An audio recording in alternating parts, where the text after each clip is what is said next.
What's going on, everybody? Your boy Boo Boo is in the house yet again. And as always, we gonna talk about some things. That's why you see this video being played right now.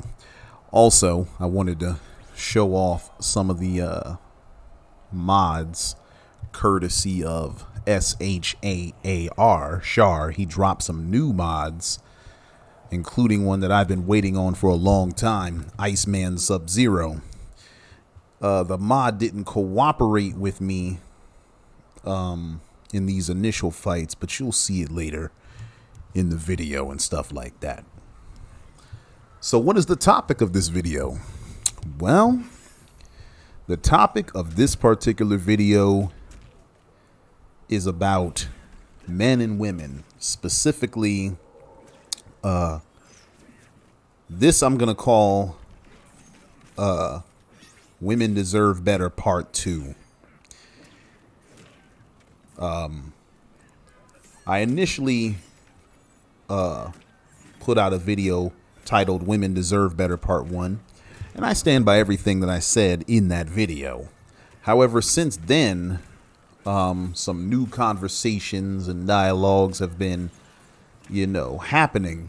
And I want to give some of the details of that situation, that dialogue, and then, parlay it into my thoughts about men and women and their potential romantic interactions. I hope y'all don't hear that wind whipping. It's windy as hell on this back porch.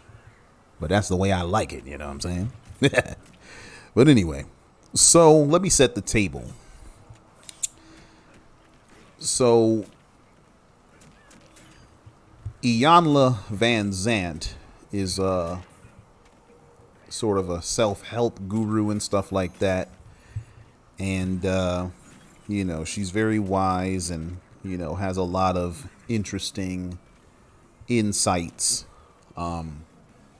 And so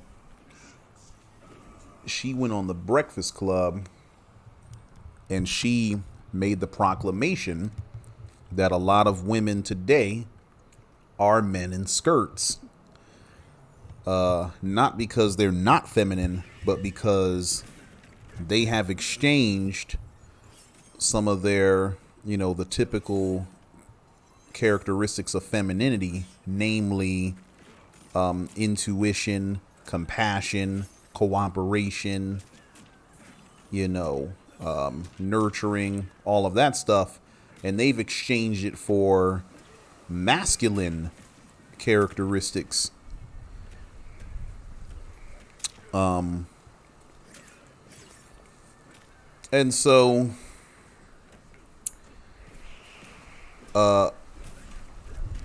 a lawyer slash entertainer slash personality by the name of Ebony K. Williams, she had a show on the Grio, and she invited Iyanla to explain more of that in more detail. And she asked Iyanla Vanzant, how do women get back to this feminine standard, so to speak? And so Iyanla hit her with a question that was kind of, it seemed random, but it was very, very relevant. She said, would you date a bus driver? She asked this to Ebony. And after a pause, Ebony said, if he owned the bus. To which Iyanla replied, see, that's the problem right there. That's a problem. If that bus driver basically was a good man, treated his mama right, loved driving the bus, and was an honest, earnest man with, principles, and I'm paraphrasing, but it's partial paraphrasing, I would absolutely date a bus driver. I can definitely build with a bus driver. And so when she talked further,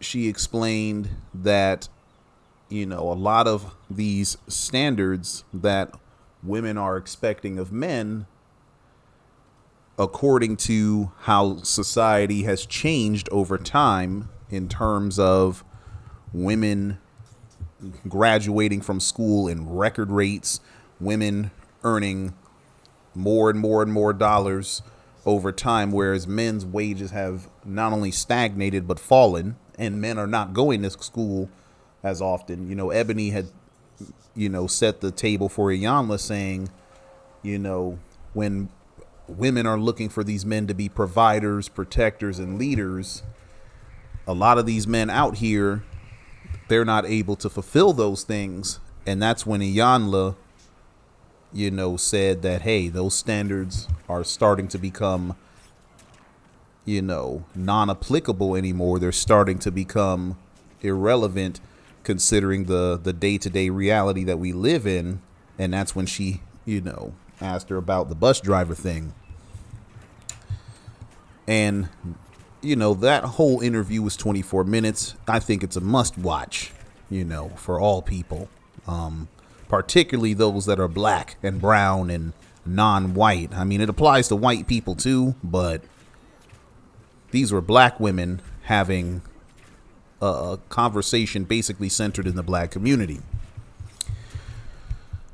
So then Ebony K. Williams adds more to her statement. She says more or less that she's not backing down from anything that she said.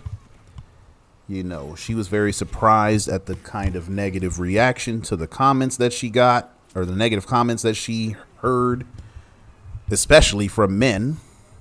And she said basically that many of the men making these negative comments are probably some of the same men that used to get C's and D's in school, and their mothers were sitting there coddling them and allowing them to get away with being mediocre. And to which Ebony says, mediocre is not okay. Mediocre is not good enough for me.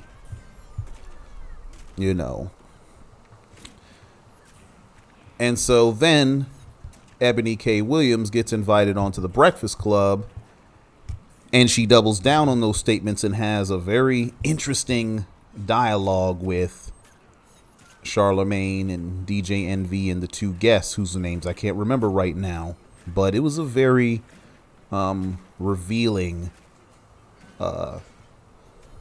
dialogue. And really, my perspective is that, well, I'll get to that in a minute. So, one of the comments that I made in my initial video about women deserving better is that women have got to be selective in choosing men to partner with. I said selective. I didn't say nitpick. And as a matter of fact, I was careful to not encourage women to be nitpicking men. And so I guess I gotta get into a dialogue between what's the difference. See, being selective is about carefully choosing intrinsic characteristics that, come naturally to that man, that are not only beneficial to you, to him, but also to this potential child. I don't think there's a woman alive that wants a mean man, an unkind man, an unjust man. No woman wants a dishonest man, a controlling man. And I'm not talking about, hey, he's dominant, but I'm talking about this guy has control issues. It's not a good thing to generalize women, but there's not a woman in the world that wants those kinds of negative qualities in a man, even if they themselves possess those qualities, right? So obviously, You want to select men that have the opposite of those kind of qualities. You want to pick a guy that is selfless, instead of self-serving. You want someone that is honest and forthcoming instead of dishonest. You want somebody that is easygoing rather than controlling. You want someone that will listen and consider the needs of his partner rather than ignore her completely and stuff like that. That's being selective, being cautious about what kind of characteristics your person has and choosing the men that have the best personalities and stuff like that, and good qualities, beneficial qualities. That's called being selective, But being nitpicky is about women choosing qualities primarily based on aesthetic preferences and tastes that have no real bearing on the quality of relationship the two of them will have, and will ultimately not make the man a better partner. So, for instance, women excluding short men is a nitpick. Women excluding men that don't have tattoos is a nitpick. Women exclusively going after guys that make six figures is a nitpick. Women deciding, hey, I don't want you unless you own your own business. You can't be a regular guy working a regular job. That's a nitpick. That's being nitpicky.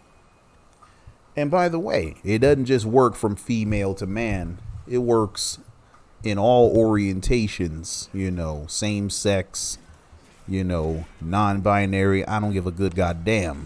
And it works in reverse too, because when men sit there and select the girls with the biggest asses and the widest hips, and they pick the girls exclusively based on aesthetics, or they pick a girl that you only chose her because she appears to be a damn doormat, and you want to be a king lording over somebody instead of wanting a partner. That's nitpicking, and frankly, that's bitch made on a man's part. If you want to know my real feelings on it, if you pick a woman because you see that she's a doormat and you can just straight up mold her like wet clay and make her do whatever you want her to do, and she has no free will or very little free will, you's a weak man. Only weak men do that. But anyway, so this nitpicking goes in both directions, but we talking about women right now. And there have been an increasing number of women that are just out here nitpicking these guys based on characteristics like the ones I mentioned before, income, height, style, tattoos, beard, picking qualities based on attraction that have nothing to do with that man's ability to be a good partner. Because you could pick a guy that's the exact opposite of all that stuff, and he might be the love of your life. You could pick a short guy with no hair, not in shape, not very rich, but he might be the very best partner a woman could have. But because he doesn't fit all the nitpick boxes, he ain't gonna get selected. You know what I'm saying? And that's garbage. So what Ebony K. Williams was doing was she was nitpicking. And she was justifying her nitpicking by going on the Breakfast Club and trying to connect high incomes to men maximizing their potential. trying to say more or less at a basic level that the men that have more money and higher earnings, particularly because they own business, those people are more valuable and therefore make better partners. Newsflash, they don't. Those guys are not only not better than regularly salaried men, in a lot of cases, those guys are worse partners overall. Again, I'm not trying to generalize, but when you think about what it takes for any person to be earning six figures generally, and this is less true at the lower incomes. People that make six figures, there's all kinds of variation. Some people make six figures because they work with their hands and they're really good at it.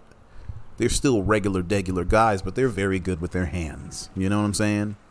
Some guys earn six figures because they're in the right field, such as, medicine or STEM or something like that. Some guys are doctors and all that. But then when you start getting into the business owners, particularly the high grossing ones,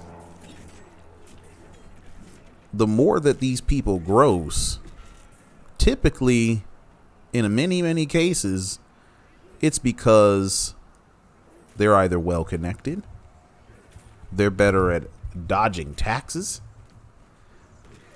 they've become adept at perhaps underpaying their employees,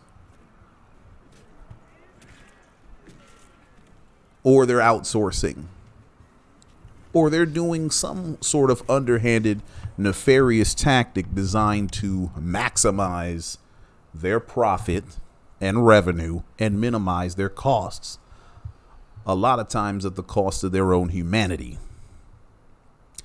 Does that sound like a good partner to you? I don't think that sounds like a good partner to me. That's not the kind of person that any woman should be involved with. People like Donald Trump, people like Elon Musk, people like, just about anybody. People like Tucker Carlson, people like, Michael Bloomberg. All of them dudes are trash partners. See, there go to the mod right there. That Iceman is clean. But anyway, all of those guys, I will guarantee you, if it's not obvious that they're bad partners, I promise you they are bad relationship partners for precisely the reasons that I said. At the end of the day, a lot of those guys, they are not used to taking no for an answer. They are used to getting exactly whatever it is they want. And instead of, unlike the rest of us, where when we don't get something we want, we kind of have to grin and bear it. They don't grin and bear it. They will resort to criminality or loopholes or some sort of nefarious tactic to avoid doing the thing that they don't want to do. Oftentimes, these men are not very cooperative. They're often very dominant and domineering, or they want to be dominant or domineering. These are not the kinds of men that make good partners. And so, considering that fact,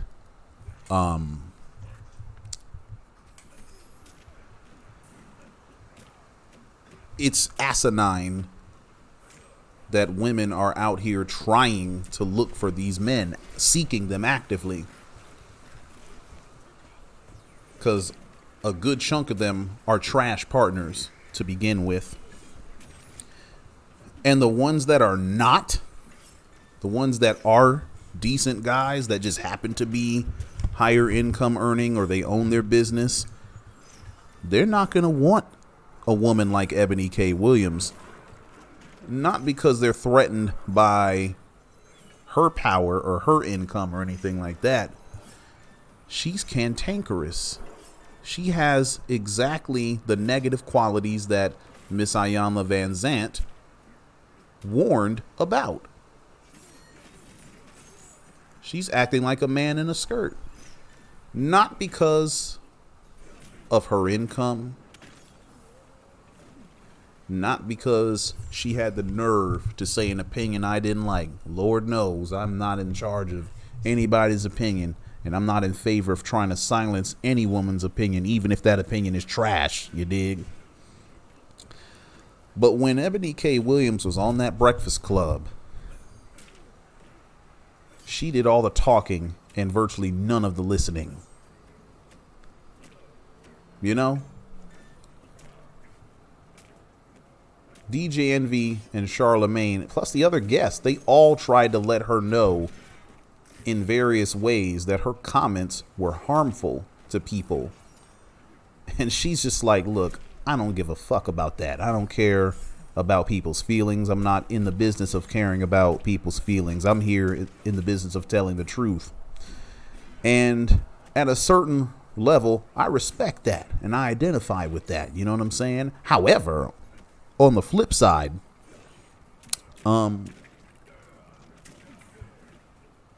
if you claim that you're supposed to be trying to help a group of people,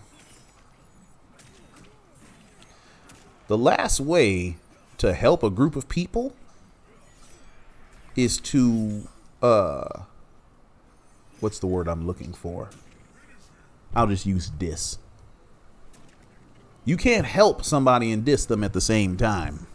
You can do one, you can do the other, but you ain't gonna do both. I'm going to, you can't denigrate and assist somebody at the same time. You could try, but the moment that you diss them, that help that you were offering to them, they don't give a fuck about that no more. Because when you sit there and you desecrate somebody's dignity, you know what I'm saying? They're not going to listen to you. I mean, for one, people are pretty terrible at listening to unsolicited advice, for one.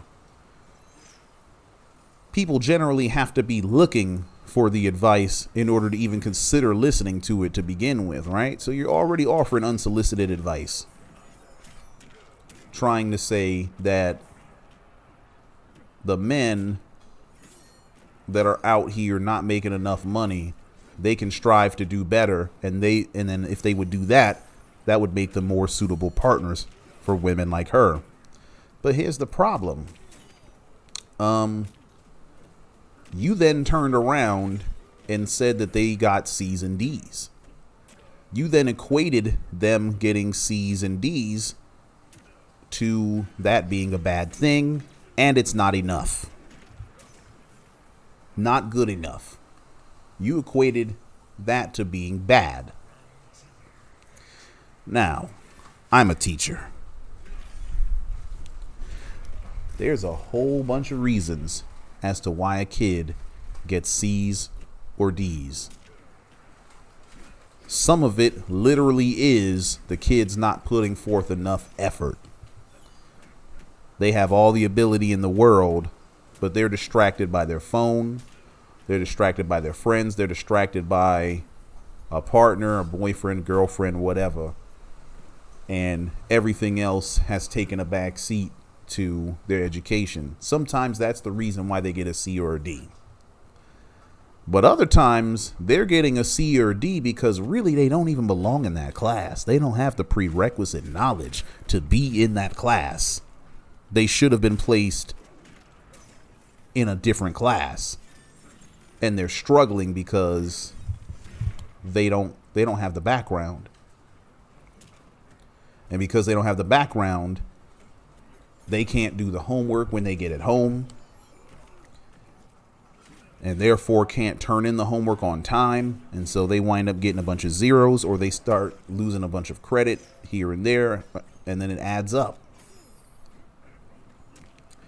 Sometimes they get a C or a D, not even necessarily because they can't do the work. Sometimes they understand well enough, but they're bad at taking tests. If a class is primarily, or if a student's grade in a class is primarily based on assessment results, tests and quizzes and stuff like that, and you have a chronically bad test taker, they're not going to do well in that class. I don't give a damn what you do. You understand? Their grade's going to look bad. Not because they don't understand, not because they're not putting in effort, not because they think mediocre is good,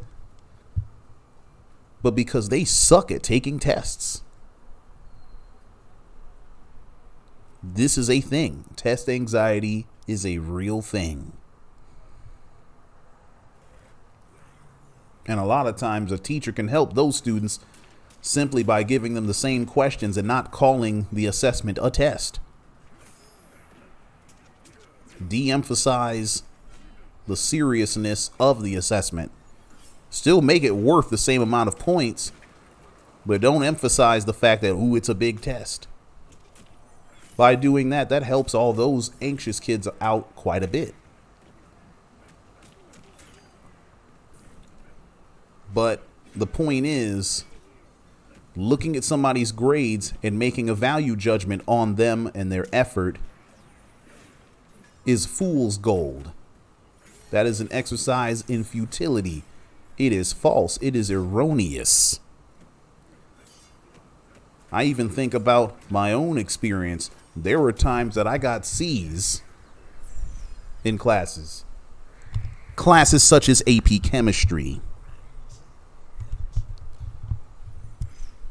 A C in AP Chemistry is not a sign of a mediocre student because they're in AP Chemistry. You understand what I'm saying? And AP Chemistry is not easy for most people. So you don't see a bunch of people crowding and lining up to be in an AP Chemistry class for good reason. It's a hard fucking class. So someone that has a C in a course like that, they're not mediocre, bruh.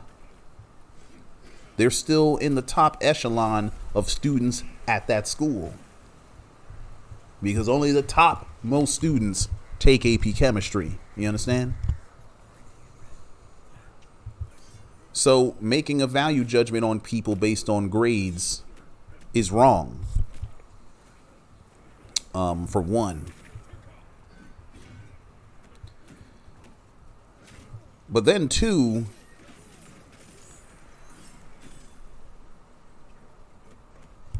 she did emulate some of the worst aspects of masculinity. Because when men are being toxically masculine, they don't listen to people. They cut folks off. They think how they think, they feel how they feel, and they are not open to analysis, to criticism, to correction. They're not open to any of that. They're not even open to considering how their words impact people. They're not concerned about their impact on other people at all, as a matter of fact. Not just words, but actions, anything. Their impact on other folks is one of the last things they consider because all they're busy thinking about is themselves.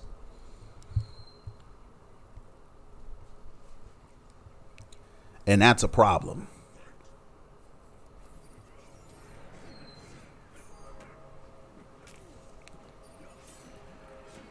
And Ebony K. Williams displayed all of those characteristics. And she proved Iyanla's point exactly. Now, does this mean that Iyanla Vanzant's depiction of what's feminine and what's masculine is all the way correct, I don't know. Frankly, I think her definitions can be slightly outdated, because I don't happen to believe that intellect is inherently masculine. Maybe it's because of my experience as a teacher, but girls have consistently been the better students in my classes throughout my entire career. Now, I've had some outstanding boys as students. Don't get it messed up for a minute. But if I had to compile a list of my top students of all time, over half of that list is going to be girls. Well over half of that list is going to be close to 60, 65%, perhaps even 70%. You know what I'm saying? And I'm not trying to be biased. Women are just better at school than boys are, than men are, honestly. Girls are better at school. They mature faster. They're also conditioned to listen to authority, particularly male authority. And that could play a role because I'm a guy. If I was a female teacher, I don't know what would happen in terms of my perception on who makes the better students. But I can tell you that in many of these parent-teacher conferences that I've had, it's been more even, but I think it skews slightly male for sure. And it skews male typically for the same reasons. Dude ain't doing his work. The dude was copying off of somebody, yada, yada, yada. Or in some of the rare cases, you have a guy that, you know, he's working too much and that's why he's not doing homework or whatever the case is. You know what I'm saying? But the point is, you know, based on my experience, girls are better at school. So to lock down intellect as something that's more masculine, I think something like that can be weaponized in nefarious ways by sexists. I don't think Iyanla meant it that way, and I certainly don't think she's even trying to say that women can't be intellectual, my bad. But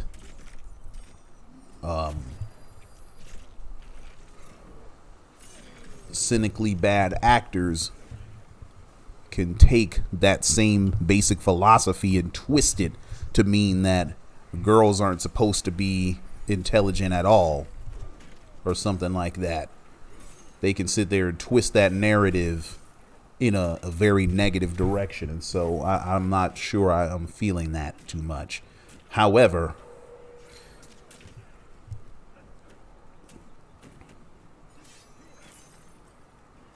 the principle that women have a way of knowing things just intuitively, I absolutely agree with that. As a matter of fact, I tell my female students to trust their intuitions all the time, because I notice that so many of them, when they're answering a question, they'll answer it completely the right way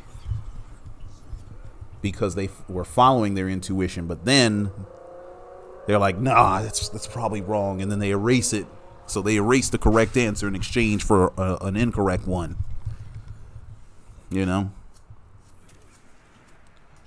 And so in instances like that, I absolutely agree with the premise that women and girls have a stronger sense of intuition that they ought to follow than men do. I mean, boys can erase good answers as well, but it certainly doesn't happen as often. They sort of intellectualize their way through it. And if they don't have the intellect, then they get to guessing. You know. Or they don't try. There's that too. But the point of the matter is, though I do think some of her analysis of men and women, can be a bit flawed. I think her overall premise of saying that there is a difference between masculine and feminine energy, and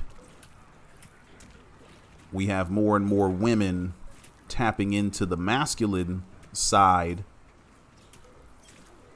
at the expense of being good partners to men and stuff like that. I think there's definitely a large truth to that.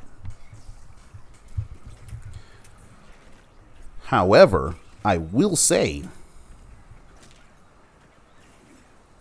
they've done this out of necessity. And the standards that a lot of these women are applying onto men are standards that men created. Men were the ones that decided in society that they have to be the providers and the protectors and the only ones making big income. And they were the ones that decided that people are more valuable based on the income that they generate. So those that generate more are more valuable. It was men that made that decision early on in society. Everybody else just followed along, including women. So women did not invent these standards that they're using. Men did. Women are just adapting to the world that they live in. I'm not going to sit there and blame them for that. So I don't want to, I'm not going to sit there and trash Ebony K. Williams for being how she is, because again, she's adapting to the world she lived in. And she said as much, you know what I'm saying? But she is absolutely proving Iyanla's point. So, where does this leave regular women that are not Ebony K. Williams?